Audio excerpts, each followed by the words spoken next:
ते जनता पार्टीचं काम करते. वडिलांच्या नेतृत्वामध्ये मी काम केलं. काम करत असताना काही संघटनात्मक ज्या पद्धतीनं काम करायला लागते त्या पद्धतीनं लोकांपर्यंत कुठलंही पद, जे काही नगरसेवकाचं पद नसताना आमचं घराणं, जे माझी आता दुसरी पिढी वडिलांची, त्यापासून मी काम करत राहिले. तर भारतीय जनता पार्टीचं काम करत असताना कुठलीही मी अपेक्षा त्या ठिकाणी ठेवली नव्हती.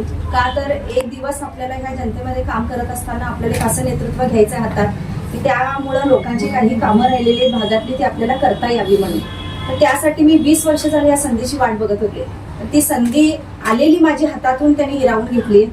आणि त्या गोष्टीचं जास्त दुःख त्या गोष्टीचं वाटते की एक सामान्य घरातली मुलगी, जर एक महिला म्हणून भागाभागात गल्ली गल्लीतून एका महिलेचं रात्री 11 असू दे, सकाळी 6ला असू दे, मी त्या ठिकाणी काम केलं, हे पक्षाला दिसलं नसेल का? हा तर माझा मोठा प्रश्न मी दोघांनाही विचारलेला आहे. राहुल आवडे साहेबांनी विचारलेला आहे आणि हळवणकर साहेबांनी विचारलेलं आहे. मला तर हळवणकर साहेबांनी एकही फोन केलेला नाही.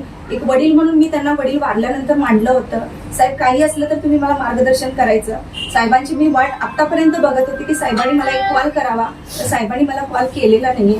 जास्त दुःख हे वाटते की आपण एका कुटुंबात राहिलो होतो आम्ही, आणि एका कुटुंबातल्या एका मोठ्या वडीलधाऱ्या माणसानं आपल्याला फोन न करणं आणि आपली चौकशी न करणं, विचारपूसही न करणं. मी त्यांच्या एका फोनवर मी माझा अपेक्षित उमेदवार जो भरायला जाणार होते ते थांबवलं होतं की ते मला म्हणले होते न्याय देणार. न्याय काय देणार साहेब तुम्ही? मी त्यांना सांगितलं होतं मला न्याय 5 वर्षाचा मला द्या तुम्ही देत असाल तर. ते नाही म्हणले मला. त्यामुळं मलाही विचार करावा लागला की आपण अशीच कामं करत राहिलेलो आहे, तर हे जर मिळत असेल संधी तर आपण काम करू. त्यासाठी मी थांबले, तरी देखील मी थांबले होते. खरं त्यांनी मला ते न्याय देऊ शकले नाही. भविष्यात पण मला आता त्यांच्याकडून कुठलीही अपेक्षा नाही आहे.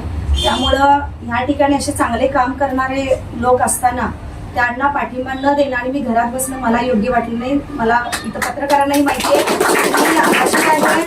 की मी माझं मोठं कौतुक नाही सांगणार. क्या हार में क्या जीत में भयभीत नहीं किंचित में, कर्तव्य पथ पर जो भी मिला ये भी सही वो भी सही, हार नहीं मानूंगी, ठार नहीं मानूंगी, हार नहीं मानूंगी, एवढंच या ठिकाणी प्रसार माध्यम